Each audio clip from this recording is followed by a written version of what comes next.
நேற்று உட்காந்து யோசித்தேன், வாழ்க்கையில் ஏதாவது ஒரு மாதம் நான் தசமபாவத்தை மிஸ் பண்ணியிருக்கிறேன்னா அப்படிலாம் யோசித்தேன். நான் இன்றைக்கி தேவனுடைய ப்ரெசன்ஸ்லேருந்து பேசுகிறேன். I don't have any hidden agenda or hidden motives. அப்போ நான் உட்காந்து யோசித்தேன், ஒரு மாதம் கூட தேவனுடைய கிருபையில் நான் தவறுனதே இல்லை. 93 நான் சம்பாதிக்க ஆரம்பிச்சிருக்கிறேன் பார்ட் டைமாக நிறையா விஷயத்தில். ஒரே ஒரு முறை மட்டும் என் தசமபாவத்தை நான் பையிலே வச்சுருந்து கொடுக்கணும்னு சொல்லி தொலைச்சிட்டேன்.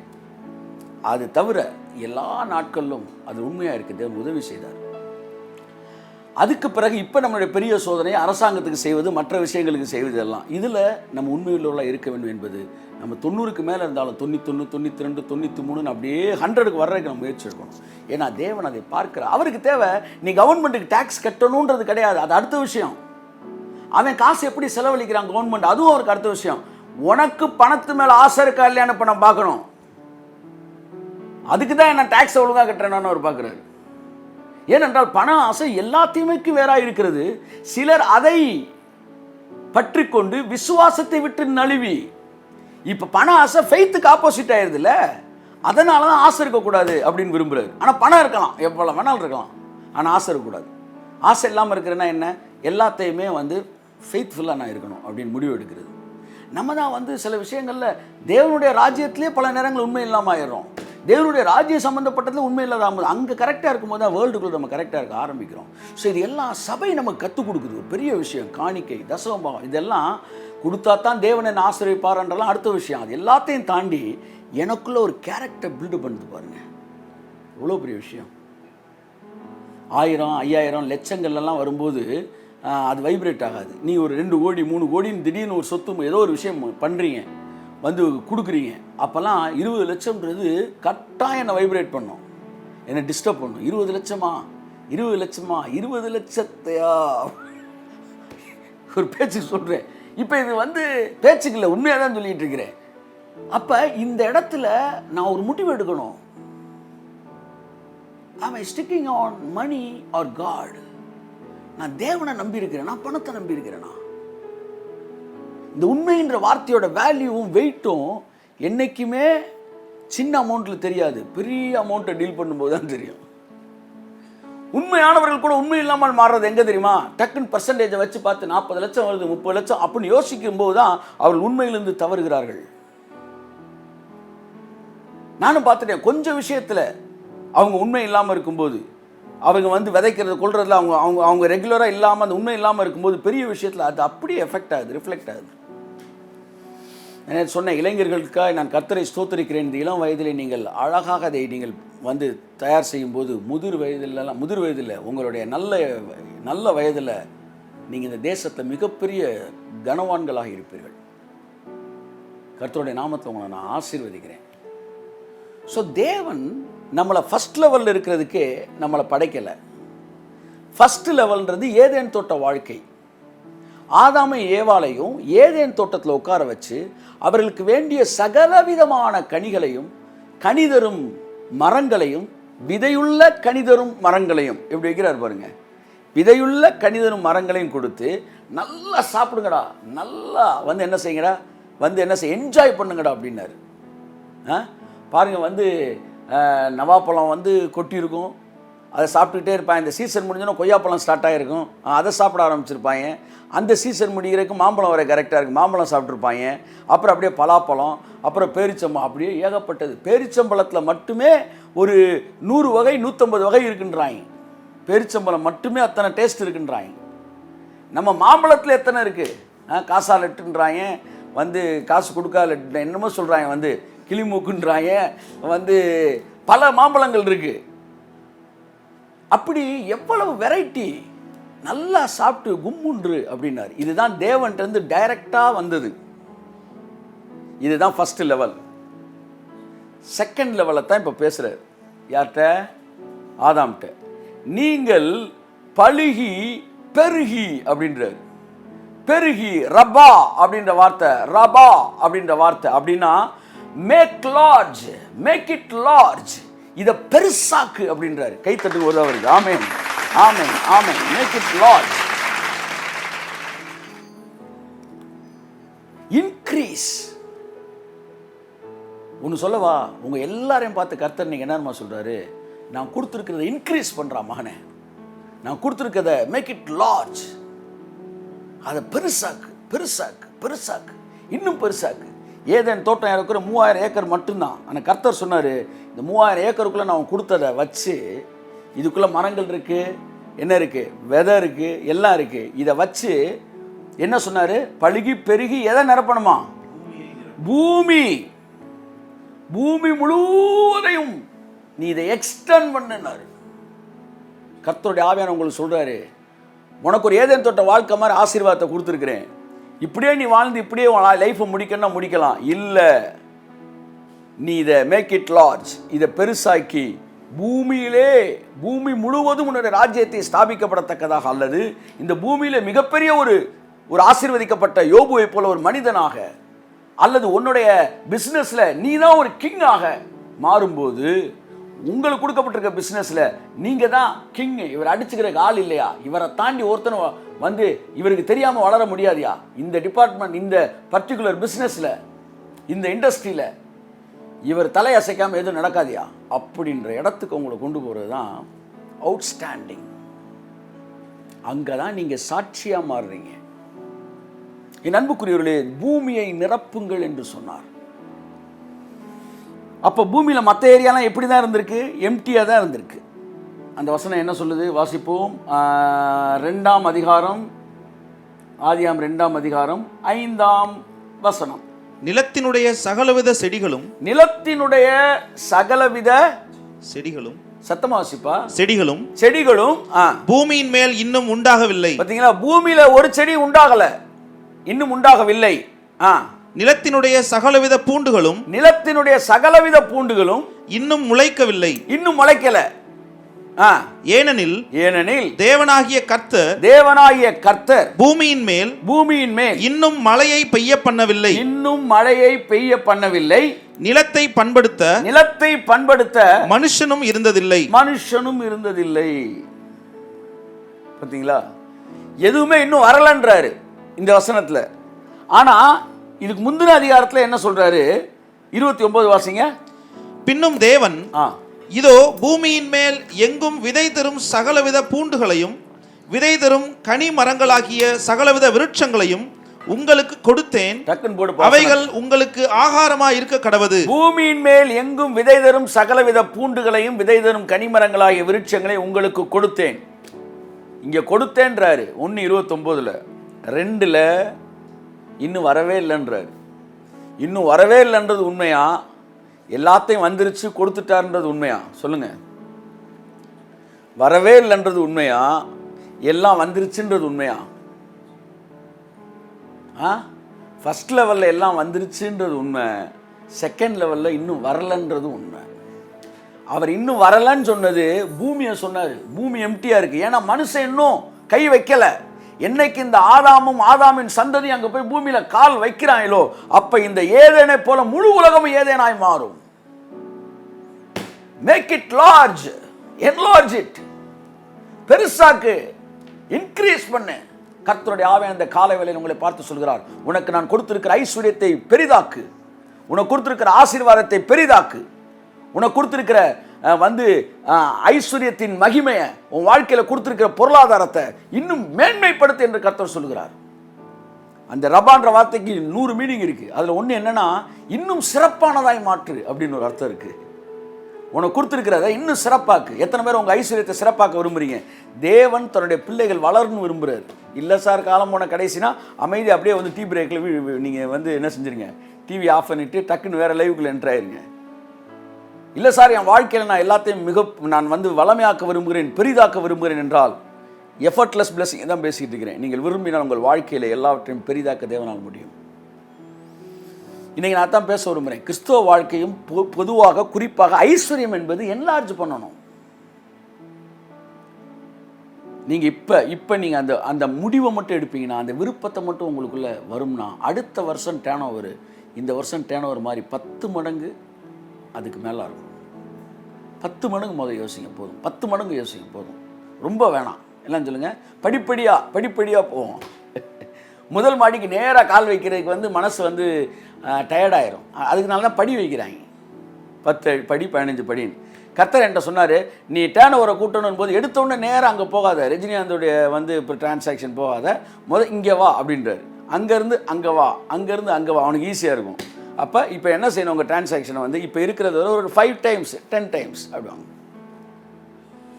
இப்போ உங்கள் மனசு விசுவாசிக்கும், நிச்சயமாக என்னால் முடியும், என்னால் முடியும், உங்களால் முடியும், இயேசுவின் நாமத்தினால உங்களுக்காக தேவன் அதை செய்வார். ஏன்னா ஃபுல் சப்போர்ட்டை கொடுப்பாராம் அவர். God wants us to enlarge, to increase our wealth and prosperity. அதற்கு தான் தேவன் சொன்ன, அவனுக்கு கொடுத்த மாபெரும் ஒரு ஆசீர்வாத ரகசியம் என்னன்னா, அந்த ஏதேன் தோட்டத்தில் விதையுள்ள மரத்தை கொடுக்குறாரு. ஸோ செகண்ட் லெவல் போகிறதுக்கான விதையை எந்த லெவல்லே கொடுத்துட்டாரு? சத்தமாக சொல்லுங்க, ஃபர்ஸ்ட் லெவல்லே கொடுத்துட்டாரு. அப்போ எம்டி லேண்டை ஃபில் பண்ணுறதுக்கு தேவையான விதையெல்லாம் ஏதேன் லேண்டில் கிடச்சிருச்சு. அப்போ இந்த லேண்டில் அடுத்த லேண்டுக்கான ஒரு பிரிட்ஜு இருக்கு. ஆமென் சொல்லுங்க. அந்த பிரிட்ஜு என்னன்னா, உனக்கு கொடுத்ததில் விதையை மட்டும் எடுத்து விதை. தேவன் எவ்வளோ நல்லவர் பார்த்தீங்களா? புசிக்கிறதுக்கு ஆகாரத்தையும், பைபிள் என்ன சொல்லுது, விதைக்கிறதுக்கு விதையையும். அதாவது நவாப்பழம் பாருங்க, வெறும் கொட்டை மட்டும் இருந்தால் எப்படி இருக்கும்? என்ன ஆண்டவரே, விதைச்சிக்கிட்டே இருக்கணும் தம்பி, என்னங்க அம்புட்டையும் விதைச்சா அப்போ திங்க வேணாமா அப்படின்னுவீங்க. இல்லை, எல்லாம் திங்கிறதா இருந்தால், சாப்பிட்றதா இருந்தால், அடுத்து நவாப்பழ சீசனுக்கு விதைக்க வேணாமா? அப்போ விதையும் வேணும். அப்போ என்ன செய்கிறாரு? விதையும் தராரு, அதோட பழமும் தராரு. பழத்தை நீ சாப்பிட்டு, விதையை நீ விதைச்சிரு, கையை தட்டு. ஹல்லேலூயா. ஸோ எவ்வளோ ஒரு அழகான தேவன். அடுத்து மறுபடியும் போய் நான் பிதாட்ட நிற்கிற மாதிரி ஒரு இடம் இல்லாமல், அல்லது அந்த 2000 ஏக்கர் 3000 ஏக்கருக்குள்ளேயே வாழ்க்கை முடியாதபடி இந்த 3000 ஏக்கரை 3000 கிலோமீட்டராக மாற்றத்தக்கதாக. ஆமென். வளர்றவங்களுக்கு மட்டும்தான் இது இன்ஸ்பிரேஷனை கொடுக்கும். ஆமாம், காலம் போன கடைசியில் நீங்கள் வேறு என்ன, நான் ஒன்றும் செய்ய முடியாது. காலமே போகாது உங்களுக்கு இயேசு நாமத்தில். ஏன்னா 80 வயசில் தான் எகிப்துக்கே திரும்புகிறான். யார்? மோசே. 45 லட்சம் பேர் தூக்கிட்டு வரான். நீ என்னைக்கு முச்செடியில் அவரை பார்த்துட்டீங்களோ உங்கள் இளமை திரும்புது இயேசு நாமத்தில். கழுகு என்ன செய்யுமா, காத்திருக்கும் போது புது பலன் அடைகிறது எத்தனை வருஷமா? 40 வருஷமா. அது வெயிட் பண்ணி திரும்ப புதுசு முளைச்சுன்னா 40 இயர்ஸா. முச்செடியில் அவன் பார்த்தான் பாருங்க மோசே, அப்போ அவனுக்கு 80. அதுக்கப்புறம் அவன் எத்தனை வருஷம் திரும்ப வாழ்ந்தான்? 40 வருஷம் வாழ்ந்தான். அப்படின்றக்குள்ள 40 இயர்ஸ் எக்ஸ்டெண்ட் பண்ணிட்டான். பண்ணி புது பலன் 120 சொல்கிறான், இன்னும் எனக்கு அந்த ஸ்ட்ரென்த் இருக்குன்றான். ஆமென். உங்கள் வாழ்க்கையில் ஆசீர்வாதங்களை என்லார்ஜ் பண்ணுங்க. தொழில் அதிபர்களை பார்த்து பேசுகிறேன், வேலை செய்கிறவர்களை பார்த்து பேசுகிறேன், இளம் இரத்தங்களை பார்த்து பேசுகிறேன். தேவனாய கர்த்தர் உங்களை ஆசீர்வதித்ததன் நோக்கம் நீங்கள் இதே அளவில் இருக்க வேண்டும் என்பதற்காக அல்ல. உங்களுடைய ஆசீர்வாதத்தை நீங்கள் you should make it large, you should increase it. அதை நீங்கள் பெருக்கி பூமியை நிரப்பணுமா. ஆதாமுக்கு தேவன் கொடுத்த தரிசனம் பூமி, அந்த விஷன் அப்படியே நிற்கிது, ஆனால் எம்டியாக இருக்குது. இவன் உள்ள இருக்க விதையை வெளியே போட்டான்னா அந்த விஷன் ஃபுல்லாக ஃபில் ஆயிரும். அப்படி உங்கள் வாழ்க்கையிலும் ஆசீர்வதித்த தேவன் உங்கள் தரிசனம்ன்ற ஒரு எம்டி பிளேஸை காட்டுறாரு, ஆனால் அது எம்டியாக இருக்குது. ஆனால் அந்த இடத்த இப்போ நான் உனக்கு கொடுத்துருக்க ஆசீர்வாதத்தை வச்சு நீ ஃபில் பண்ண முடியும். கர்த்தருடைய ஆவியானவர் இந்த நாட்களில் உங்களுடைய இருதயங்களை திறப்பாராக. உங்களுடைய மனதை திறந்து, ஆண்டவரே நீர் எனக்கு வைத்திருக்கிற தரிசனத்தின் அளவிற்கு நான் போவதற்காக அந்த இடத்தை ஃபில் பண்ணுறதுக்கு, ஆண்டவர் எனக்குள்ளே நீங்கள் கொடுத்துருக்கிற ஆசீர்வாதத்தை நான் இயேசு கிறிஸ்துவின் நாமத்தினால் அந்த ஆசீர்வாதத்தின் பகுதிகளை, அந்த விதைகளை நான் இயேசுவின் நாமத்தினால் என்னுடைய எக்ஸ்டென்ஷனுக்கு இயேசுவின் நாமத்தில் நான் இணைப்பதற்கு எனக்கு நீர் இந்த வேளையிலே என் கண்களை திறந்துருள்வீராக, என் இருதயத்தை நீர் பண்படுத்துவீராக.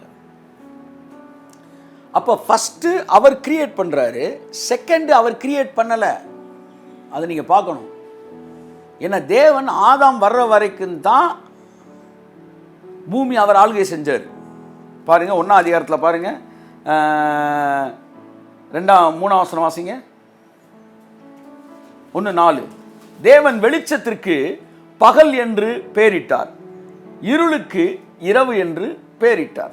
பாருங்க, பேர் யார் வைக்கிறது? தேவன் தான் வைக்கிறார். அதுக்கப்புறம் 8 தேவன் ஆகாய விரிவுக்கு வானம் என்று பெயரிட்டார், சாயங்காலமும் விடியற்காலமும் ஆகி 2ஆம் நாள் ஆயிற்று. 2ஆம் நாள் ஆயிற்று. அப்ப அவர் பாருங்க, ஃபர்ஸ்ட் சாப்டர்ல ஃபுல்லா அவர் பேரிட்டார் பேரிட்டார் அப்படின்னு வருது. தேவன் தான் பேர் வைக்கிறார்.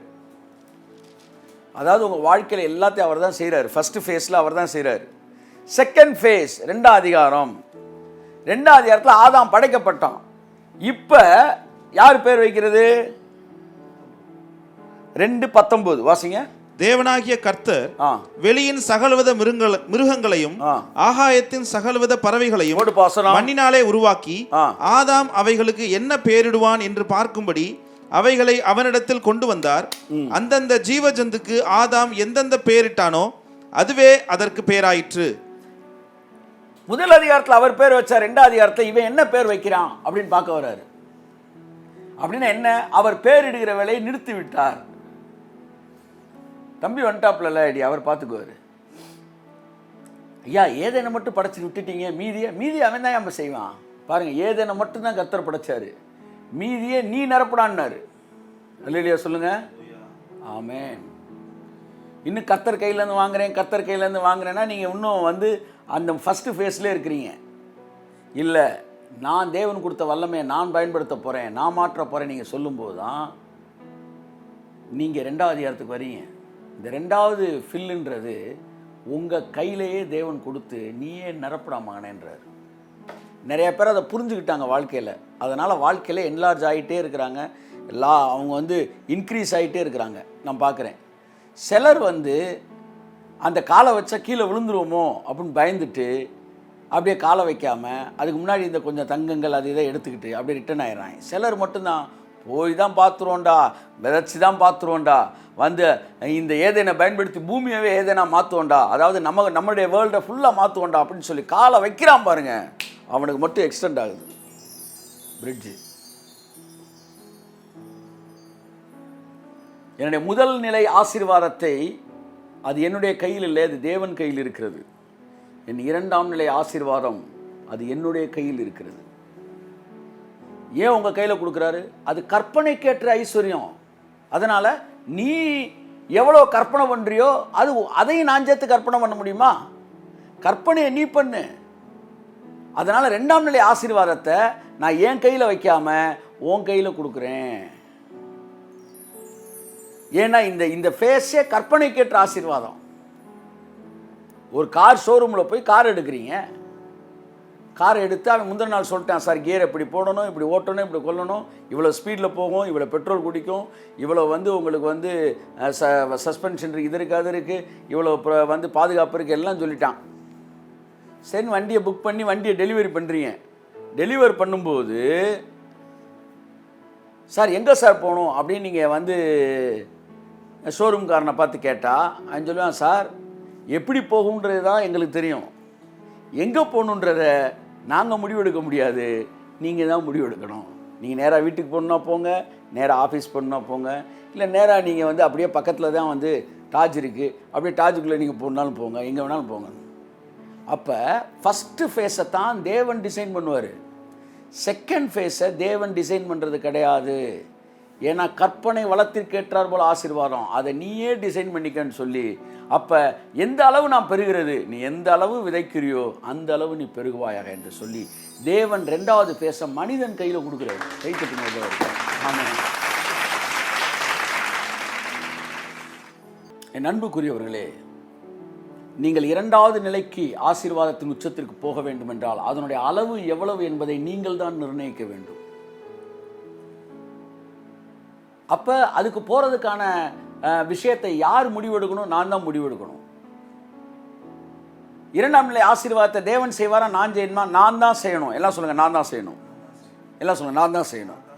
சொல்லுங்கள், நான் தான் செய்யணும். நான் தான் பெருக்கணும். சொல்லுங்கள், நான் தான் பெருக்கணும். நான் தான் பெருசாக்கணும். நான் தான் ஆசீர்வதிக்கணும். நான் தான் நிரப்பணும். நான் தான் கீழ்ப்படுத்தணும். நான் தான் ஆண்டு கொள்ளணும். கையை தட்டுங்காமே. மிக சாதாரணமான ஒரு ஏழை தாயாக கூட இருக்கலாம். நம்ம வாழ்க்கையில் ஆதாமுக்கு சொல்லிக் கொடுத்த அந்த விதை அப்படின்ற விதைக்கக்கூடிய தன்மையை நீங்கள் கை கொள்ளுவீர்களான உங்கள் வாழ்க்கையில் பெரிய மாற்றங்கள் நீங்கள் பார்க்க முடியும். நான் பார்த்துருக்கேன் என்னுடைய சபையில் மிக சாதாரண இடங்களிலிருந்து தன்னுடைய ஆசீர்வாதத்தை என்லார்ஜ் பண்ணிக்கிட்டே, எக்ஸ்டெண்ட் பண்ணிக்கிட்டே உண்டு, எக்ஸ்பேண்ட் பண்ணிக்கிட்டே உண்டு. ஏழை தாய்மார்களை பார்த்து வாழ்க்கையில். அப்போ ஏதேனில் 2 விஷயம் சொன்ன, ஆசீர்வாதத்தை கொடுத்துட்டு அடுத்த செகண்ட் லெவலை பற்றி விஷனையும் கொடுத்துட்டு போயிட்டார். நம்ம எல்லாம் ஏதேனுக்குள்ளே போகணும்னு பேசிக்கிட்டு இருக்கிறோம். ஏதேனை வெளியே கொண்டு வரணும். மாம்சமான யாவும் அதை ஏகமாய் காண வேண்டும். உங்கள் வாழ்க்கையின் ஐஸ்வர்யத்தை விருத்தி அடைய வைப்பது உங்கள் கரங்களில் இருக்கிறது. எப்படி தேவன் ஏதேனில் கொடுத்த ஆசீர்வாதத்தின் விதைகளை எடுத்து நான் இந்த லேண்டில் விதைக்கும் போது, அதாவது எம்டி லேண்டில் நான் விதைக்கும் போது அவைகள் என்ன செய்கிறது? ஏதேனாக மாற ஆரம்பிக்கிறது. என்னுடைய வாழ்க்கையின் தரிசனம் உள்ள இடங்களிலே நான் விதைகளுக்குள் கடந்து வரும்போது நான் எக்ஸ்பேண்ட் ஆகிறேன். அதனால தான் தேவன் எப்போவுமே செகண்ட் ஃபேஸுக்கு போகிறதுக்கான லேடரை, அந்த ஏணியை ஃபஸ்ட் ஃபேஸில் வச்சுருப்பார். அதுதான் பைபிள் சொல்லுது. புசிக்கிறதுக்கு என்னது? விதைக்கிறதுக்கு விதையும். 2 கொரிந்தியர் அந்த வசனம் வாசிங்க. 2 கொரிந்தியர் 9:10. விதைக்கிறதுக்கு விதையும் புசிக்கிறதுக்கு ஆகாரத்தையும் அளிக்கிறவர் உங்களுக்கு விதையை அளித்து அதை பெருக பண்ணி உங்கள் நீதியின் விளைச்சலை வர்த்திக்க செய்வார். தேவன் நமக்கு புசிக்கிறதுக்கு ஆகாரத்தை மட்டுமல்ல, விதைக்கிறதுக்கு விதையும் சேர்த்து தான் தர்றாரு. ஒரு அல்லேலூயா சொல்லுங்க. நம்ம பொதுவாக நினச்சிக்கிட்டு இருக்கிறோம், நமக்கு தேவன் கொடுக்குற விஷயங்கள் நம்முடைய புசிக்கிறதுக்கு மட்டும்தான் அப்படின்னு. புசிக்கிறதுக்கு மட்டும்தான்னா நம்ம அப்படியே தான் இருப்போம், ஸ்டாக்னண்ட்டாக. ஆனால் அதுக்குள்ளே விதைக்கிறதுக்குன்னு இருக்குது. அல்லேலூயா சொல்லுங்க ஒரு தடவை. ஆமென். நான் அடிக்கடி சொல்லுவேன், இப்போ என்கிட்ட ஒரு 10,000 ரூபா வருதுன்னா இது நான் புசிக்கிறதுக்கு இல்லை, இது நான் புசிக்கிறதுக்கு இருக்குது, இதில் நான் விதைக்கிறதுக்கும் இருக்குது. பவுல் ஒரு தடவை சொல்லுவாப்புல, யாக்கோபு சொல்லுவார், யூதாவும் சொல்லுவாப்புல, நான் ஏற்கனவே சொன்னதை மறுபடியும் உங்களுக்கு ஞாபகப்படுத்த விரும்புகிறேன் அப்படின்னு. ஏன்னா சில விஷயத்த இந்த கான்சியஸ்லாம் பர்பஸாகவே மறக்கும். எப்படி? பர்பஸாகவே மறக்கும். நம்ம திரும்ப ஸ்டாக்னண்ட்டாக அங்கேயே இருப்போம். அப்போ ஆவியானவர் திரும்ப அதை ஞாபகப்படுத்துவார். உன் கரங்களில் நான் கொடுக்குற ஒவ்வொரு விஷயம் புசிப்பதற்கு ஆகாரமும் விதைக்கிறதுக்கு விதையும். அந்த விதையை தான் சரட்னு வெளியே எடுக்கிறீங்க. எடுத்து அடுத்த 2ஆம் கட்டத்திலே அதை நீங்கள் போடுகிறீர்கள். 2ஆம் கட்டம் எப்படி இருக்கும் சார்? 2ஆம் கட்ட ஆசீர்வாதம் என்பது எப்படி இருக்கும்? பெருசாக இருக்குமா சிறுசாக இருக்குமா அப்படின்னா வேதம் தெளிவாய் சொல்லுகிறது. 6ஆம் வசனம் வாசிங்க. 9:6. 2 கொரிந்தியர் 9:6. பின்னும் நான் சொல்லுகிறது என்னவெனில், சிறுக விதைக்கிறவன் சிறுக அறுப்பான், பெருக விதைக்கிறவன் பெருக அறுப்பான். ஸோ நான் எவ்வளவு அறுக்கிறேன் அப்படின்றதெல்லாம் 2வது ஃபேஸில் நான் எவ்வளோ பெரிய ஆளாக இருக்கிறேன் அப்படின்றது அது பிதாவோட கையில் கிடையாது, அது என் கையில் தான் இருக்குது. 2வது ஃபேஸில் நான் எவ்வளோ பெரிய பணக்காரனாக இருக்க போகிறேன், எந்த ஸ்டாண்டர்டில் இருக்க போகிறேன்றது சத்தியமாக அவர் கையில் கிடையாது, என் கையில் தான் சார் இருக்குது. என் கையில் தான் இருக்குது. நான் எவ்வளோ அறுக்க போகிறேன், நான் எவ்வளோ விதைக்கிறேனோ அவ்வளோ அறுக்க போகிறேன். சிறுக விதைக்கும் போது சிறுக அறுக்கிறேன், பெருக விதைக்கும் போது பெருக இருக்கிறேன். ஊழியத்தில் விதைப்பதை மட்டும் சொல்லலை, பிஸ்னஸில் விதைக்கிறத பேசுகிறேன். என் அன்புக்குரியவர்களே, நான் விதைக்க விரும்புகிறேன் தேவனுடைய ராஜ்யத்திலே. எல்லா காசையும் பிடிங்கி அப்படியே கையிலே வச்சுக்கிட்டு ஒருத்தனுக்கும் தராமல் நானே அங்கிட்டு கேமரா ஆன் பண்ணிட்டு நானே முன்னாடி உட்காந்துக்கிட்டு அப்படி பணத்தை சேர்த்து எங்கே தான் போக போகிறோம்? நம்ம அந்த பணத்தை கையிலே பிடிச்சி வச்சுட்டு அப்படியே சாகுறதா? கைக்குள்ளே காசை வச்சுட்டு சாகுறதா? நான் எல்லாரும் தான் சொல்கிறேன். பணத்து மீது இருக்கிற பற்று குறைய வேண்டும். விதைப்பதற்கு மனம் துணிய வேண்டும். வாழ்க்கையில் இந்த பணத்தை ஒட்டிக்கிட்டு இருக்கிறான் பார்த்தீங்களா, அவன் தாங்க எல்லா தவறுகளோட மேலான தவறு. எனக்கு நான் ஆவியில் உணர்கிற வரைக்கும் கடவுள் ரொம்ப ஒரு மாதிரி அருவருக்கிற மாதிரி ஆள் யார் தெரியுமா? பணத்து மேலே ரொம்ப பற்றா இருக்காங்க பாருங்க, அவங்க தான். நல்லா பாருங்க, பேசுகிற சப்ஜெக்ட் ஐஸ்வர்யம், பணத்தை பெருக்கிறது. ஆனால் எதை அடிச்சுக்கிட்டே வரோம்? பண ஆசை அடிச்சுக்கிட்டே வரோம். அதுதான் என் பைபிள் பாருங்க. அப்போ பணத்தில் சிலர்லாம் ஆவியில் நிறைவாயும் குய்யம்பாய். நேற்று காலை கபிரியலை பார்த்தேன், முந்தானத்து மிகாவில் வந்தேன். ஏய், நீ யாரை வேணாலும் பார்த்த, நீ காந்தியை பார்த்தியா நீன்ற மாதிரி லெவலில் தான் எல்லாத்தையும் பார்க்கறது நல்லது. ஆனால் பணத்தின் மீது எனக்கு இருக்கிற பற்றை உரிச்சு போடுங்க ஆண்டவரே. என் வாழ்க்கையில் தேவனுடைய கண்ணு தேடுதான் தன்னை சார்ந்து கொண்டவனை. அவர் இருக்காரா நம்பி விதைக்கிறவன்.